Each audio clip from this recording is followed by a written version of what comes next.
Hello friends! Today is day 16, so we are over the halfway mark of Inktober. Hooray! And today's prompt is Athena. So without further ado, let's get on with the prompt. I was quite worried about this one, I'll be honest. So Athena is sort of one of the better known goddesses, I guess. She's one of the main 12, and she represents wisdom and knowledge and sort of battle, and I think she's the very image of sort of female empowerment and awesomeness in many ways, even though she does some suspect things in mythology, which I could cover in future videos. Is she the one who curses Medusa? I've already forgotten. I think it is Athena, yes. So, yeah, I was a bit worried about this one because I felt there was a certain level of pressure on it because she is sort of one of the main figures, I guess, and also because she's the personification of Athens. So to the ancient Greeks, she was very important, especially the ancient Athenians, funnily enough. The other thing I was a little bit worried about with this one was that, again, I didn't use a reference image for this, and so I was a bit worried that the pose was going to be a little bit stiff looking, which I still think it is. I could have maybe had her body at more of an angle to give her a little bit more sort of forward momentum. I don't know if that would have made sense though, because I think she's looking quite stately here, and I think that suits her, so maybe it's okay. But anyway, I was also worried about how, so many worries for this piece.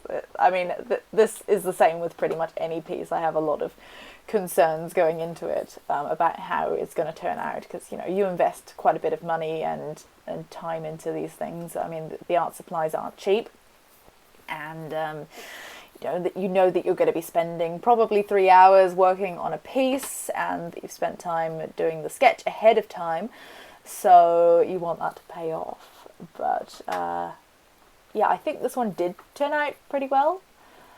But so back to what I was saying was that my worry was about all this blank space in the background and what I was going to do with it.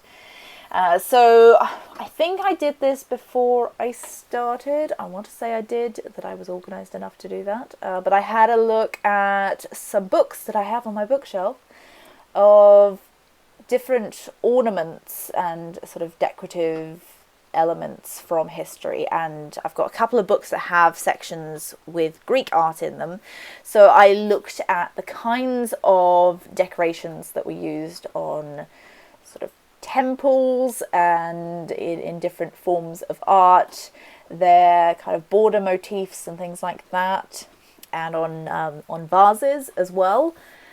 So I had a little refresher on that, and I found some that I thought I could probably work with and adapt into something that would work for this. And I didn't want to just do a border around it, although that was something I considered. I wanted it to feel more integrated with the thing as a whole. So I improvised, and you will see in just a minute. I come back in with a pencil. Yes, here we go. And I just roughly map out what I'm going to do. This probably doesn't show up very well, but it's a bunch of sort of swirly, filigree type motif things. It's not really filigree. It's more, I suppose it's sort of filigree, but it is based on these ancient Greek designs. And yeah, you'll see I go back in shortly and fill all those in. I think already, even just with this in there, it's already making it all feel a bit better. Oh, he's been checking something on the computer. And yeah, it just works a lot better. So again, I'm working from the top left hand corner across because I don't want to smudge it all everywhere, because I've already made that mistake in the past. And yeah, it's basically how it's going. And I like that the twirl thing that I've done on her helmet headdress thing goes with the swirl things in the background. I don't know what to call them.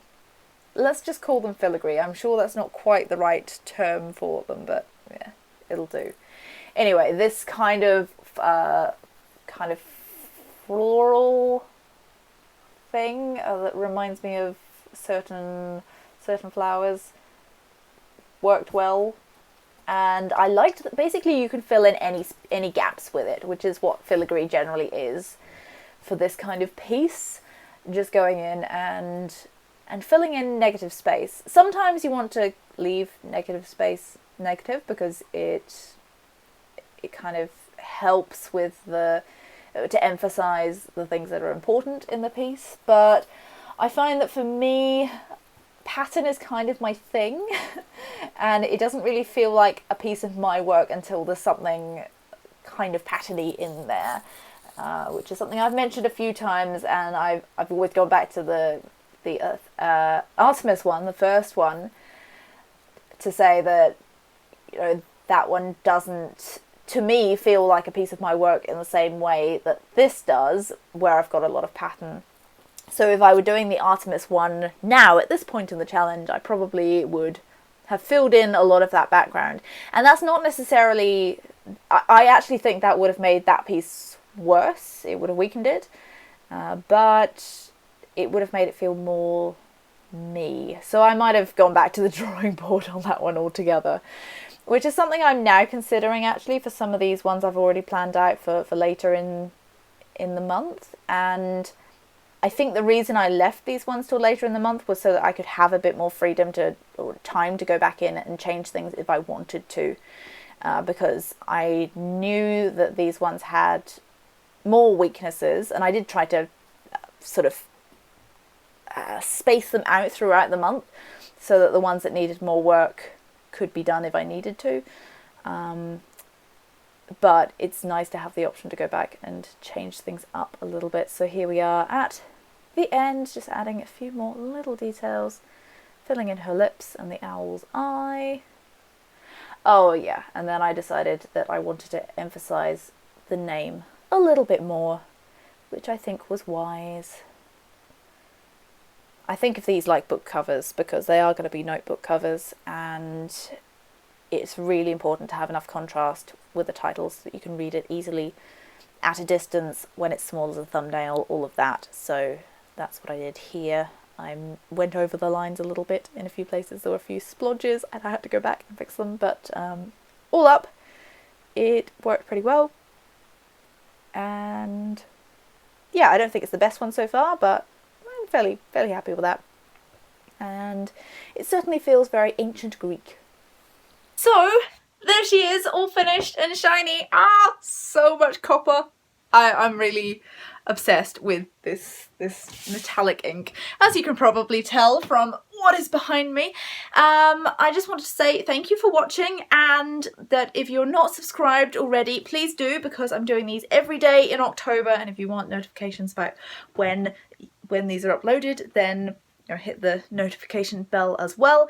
And if you haven't seen the previous ones, like these, and a bunch more that wouldn't fit on my wall, then you can go back and watch them. I've got a playlist.